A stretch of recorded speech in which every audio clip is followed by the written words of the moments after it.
Hi guys, it's Kelsey from Sweetbriar Farm. We're not on our farm today. We're down in South Lyon, Michigan at Hooligans Farm and Creamery with my friend Natalie Kochenauer.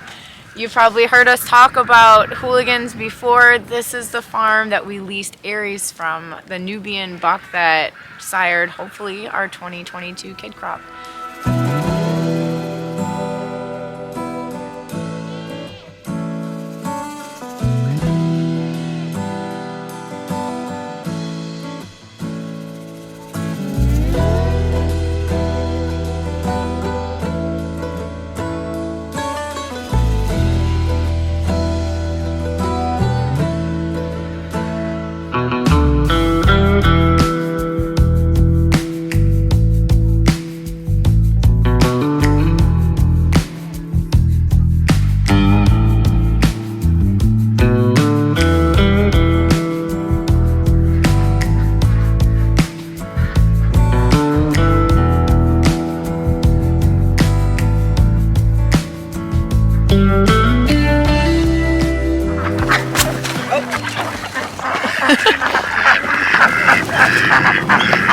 Now, do you raise these? So these are all layers. Oh, layers? Okay. Yep, so we do have a pure Cayuga flock, and our only male out of all of the ducks is Cayuga. So I can identify Cayuga eggs as pure Cayuga eggs. Some of these girls are quite old. They're on the older side, and so they have the white in their feathers. But as long as they don't get white feathers until after a year old, it's considered breed standard. Okay. So there's a couple of male Cayugas, and we'll do some hatching eggs this year for the Cayuga breed, but the ducks are here for Michael's egg production because we can't have the chicken eggs. So, and our chicken flock's pretty small. We only have about 16 birds. So he's allergic to chicken eggs? He is allergic to chicken eggs. This is your husband? Yes. Okay, so he's allergic to cow, He's allergic to everything from a cow, meat eggs. and milk, and then chicken eggs. And you can imagine that those items are in everything. Yeah, right. Yeah. So He's lucky he married you. Yeah, we figured it out. I can look at a recipe and immediately just switch out everything I need to switch out. And, growing as much as we can from home and eating as wholesome as we can is also a huge help. We don't run into very many problems because we know how to supplement the changes and make everything from scratch. And so it's not... Oh, what in the world? Yeah, we used to live, 10 miles from here in Pinckney? Yeah. And this is when we started raising our own chickens and stuff when we lived out here. We had 2 pecans. They were my favorite. They'd wake us up first thing every morning. They'd come out of their coop and waddle down the yard towards the house to eat seeds from under the bird feeder, and it sounded like the 2 old men in the Muppet Theater who would hackle. Yeah, that's what. Yeah. They're all very anxiously awaiting the pond opening this week when we had that nice weather for Michigan. It allowed them to go swim, and they were really happy dogs, and now they're all crabby. Yeah. It's funny to me that they don't mind cold water. It could be ice cold water, but they do not like snow. They do not like the snow. This is what they do. They walk a couple feet and then they shake their legs. That's funny. And they don't like the snow. This is about as far as they go. They go from their coop to the front of the barn, get their water, and then stay here all day, and then go back in their coop at night. So they'll meander the Cayugas were even visiting the neighbors last year. Oh. The whole flock. So they will stay pretty close now, and then they kind of have the run of the property in the summer. That's fun. Did your neighbors complain about the ducks?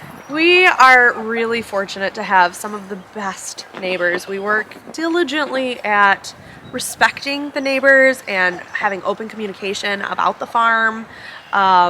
Making sure that they're happy with what we're doing, mostly in regards to compost removal and fly control. So we work really diligently at being respectful of all of our neighbors and have really incredible neighbors. And I would have to say majority of the people we talk to on the road actually enjoy the farm. They really enjoy being able to see the animals and not having to take care of them. We've built a great relationship with one family in particular that said them picking the house they did was a little bit because they wanted to be able to walk and see a farm and see animals, and as much as they would love the idea of doing something like that, they just didn't want that kind of a commitment, which I can understand because it's a lot of work. You're like a half mile from Town. Yeah. It's not a very big town from what I've seen, but No, small town, but relatively also close neighbors. Relatively close neighbors. We're the only 5-acre lot, and definitely the only farm in this little radius. There's a couple tucked down the road a little bit. Mostly horse country. I think we're slowly, building farms around, and people are homesteading more and more. But South Lyon is really known as horse country. It feels to me like the change since from when we moved out of the area, now coming back, it feels like it's becoming more and more a suburb of Detroit. Do you feel that way? Yeah, it's definitely, it's a really nicely centrally located space. Mm-hmm. We can hit Brighton, Howell very easily. We can hit Ann Arbor, we can hit Plymouth, Canton, and then we can hit Novi, Northville. We're kind of smack right between all of these areas. So it's a really great place to try to run a farm if you were going to try to run a farm as a business versus just a hobby farm. We have a lot of traffic.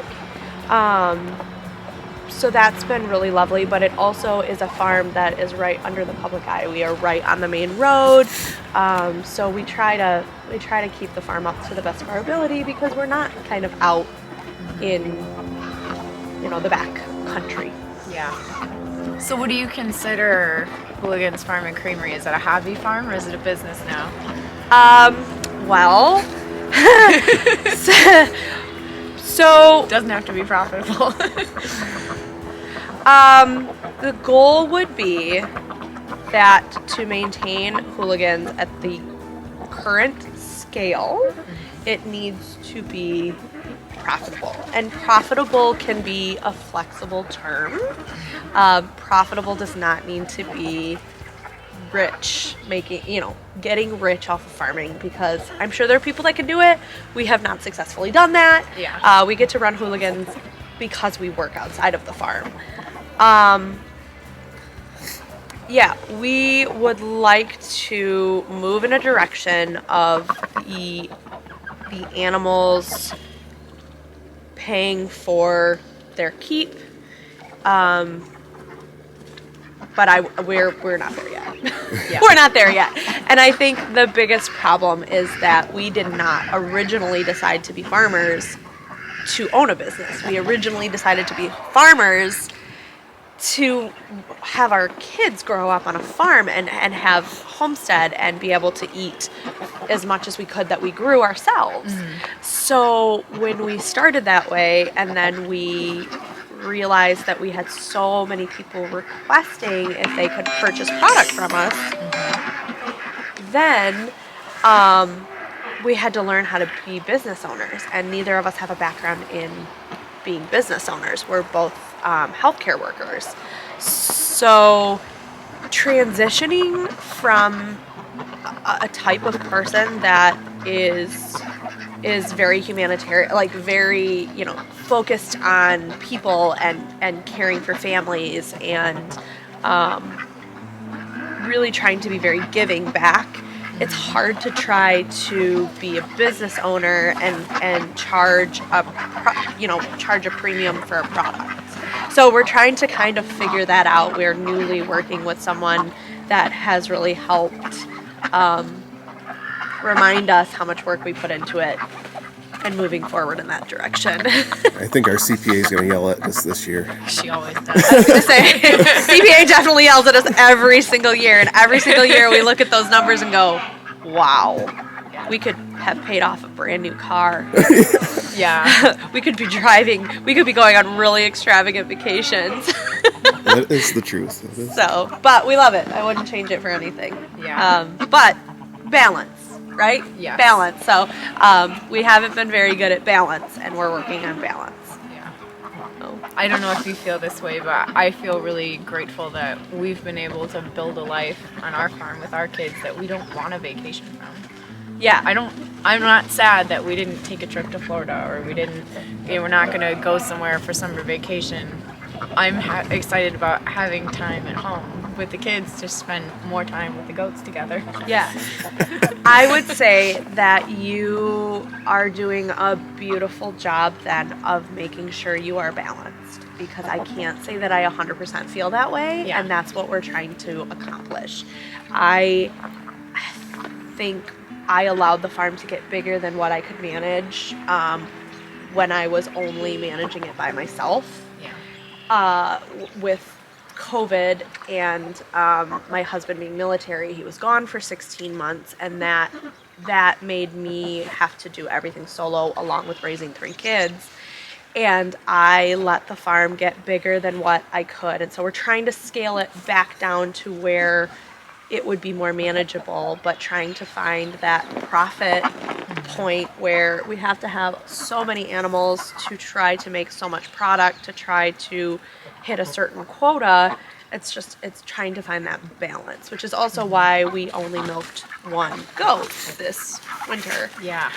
Instead of trying to milk through the entire winter, which we had done for 5 years.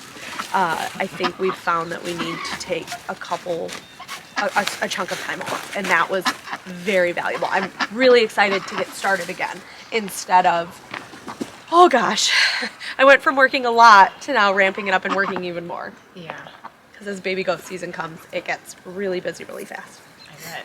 How many does are you expecting to kid this year? We have 13 bred, ranging from end of February to May, because Okay. nobody wanted to be on the same schedule.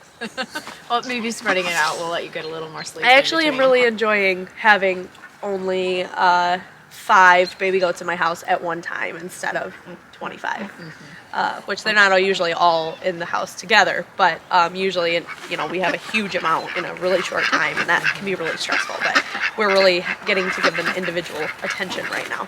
That's fun for your kids to stretch it out. I can't wait. I can't wait. We're starting our first vegetable garden this year, and I spent an obscene amount of money on seeds, and once we got them, we recognized that was way too much.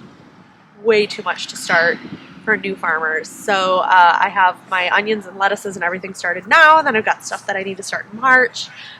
So yeah, we're excited. We'll hopefully have some really great compost Where's your garden going to be? other side of the house. Okay. Smart. Yep, the sunny side. Your ducks will probably. You need to put up a duck-proof fence. Oh, okay. Good to know. They will find that. Yeah. If they wander. And your yeah. chickens. Yeah, they will destroy lettuce for sure. The lettuce was going to go in the front on the porch. Oh, like in a pot or like Yes, planter? a planter that had layers. So hopefully I can get, or on the deck, and I don't think they could get on the deck because I know the lettuce is going to be a hot ticket item for any critter. We that can did. get it. You cut lettuce on our farm stand this year. Mike had those big Oh, that's really black cool. totes, and he set it on the farm stand with scissors and a little placard, and people would cut their own lettuce. I like that. That's really clever. Yeah, is better than. I spent more on the potting soil and the totes than we made with the lettuce, but Oh, did you? Yeah. it's an investment. Yeah. I was gonna say, and then you have to have a draw. Yeah, we've had our farm stand up long enough now. We get people all day. Oh, farm all year stand, not long. farmer's market. No. Right, So that's we don't nice. do a market. That's nice. Yeah. We sell all our produce, just people stopping on their own and getting it themselves. So that baby goats, those are in your house? You're doing Yeah. bottle beat babies with those? Yeah. Okay. Yeah, Have we you can- had a problem with CAE, or you just like to No. manage them that way? No, we have been a CAE, CL, and Yoni's free herd from the beginning, and we've been annually testing for 9 years for CAE negative, and then over the last 3 years, we've done a whole biosecurity panel through Waddle, and we have never had an issue. We're also a sore mouth free herd as well. We work really hard at the biosecurity for the animals. It's kind of a close to my heart thing that if I'm going to have these animals, they need to be cared with all of the ability that I can. So we choose to bottle raise because we can milk share. Then we can gather any extra milk that the babies aren't drinking. And from the way we set up our farm from the beginning, we really did not set up our property to have moms and babies running together. It makes for a very busy pen. The majority of our does and milk are in a dry lot. They are not out grazing. The ones that get to graze are the ones that are kind of living their life of luxury, like yearlings, dry yearlings that are just here to grow before being bred, or meat wethers. And so the cows get to graze, the bucks get to graze, but the does, because of worming protocols, we really keep them primarily on a dry lot. So the babies and the moms would be in a pretty small area, which really wouldn't be much fun. Yeah. So the babies will move out to the barn in the next couple of days, and then from there they'll move out to the pastures and potentially their new homes. Nice. Because with keeping 9 last year, I have a very small allotment of what I'm allowed to keep this year. All right. Well, we're wrapping up here. Thank you for watching, guys. And I'm going to let Natalie tell you just a little bit about how to learn more about their farm if you live in southeastern Michigan and want to take advantage of the things they're growing here. Yeah, thanks so much for stopping by. You can find more information about Hooligans Farm at www.hooligansfarm.com. You can also follow us on Facebook and Instagram. And there is a newsletter on the website, so you can click and be added to our newsletter and see what's going on Hooligans. All right, thanks. See you guys.